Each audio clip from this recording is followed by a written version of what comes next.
Magluluto tayo ng sinigang na pata. Isa sa pinakamasarap lutuin sa karne ng baboy ay ang kanyang pata o pork hock. Sobrang sarap din tong gawing crispy pata, kare-kare, patatim, adobo, humba, paksiw. Pero ngayon, sinigang muna. Gusto ko sa kamatis, dinudurog ko talaga to para talagang lumabas yung kanyang flavor. Pag malambot na yung pata, so ilalagay na natin yung mga sahog nating mga gulay. So ayan.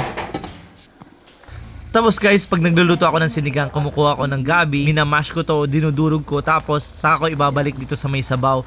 At talagang nag-a-add siya ng flavor, mas nagiging malinamnam yung ating sinigang at syempre nagiging malapot ng konti yung ating sabaw. Isa rin sa pinakagusto ko sa pork pata ay less yung kanyang taba at ito ay napaka-rich in collagen.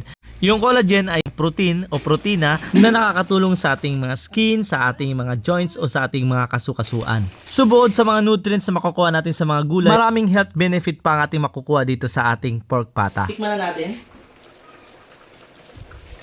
Pwede na to?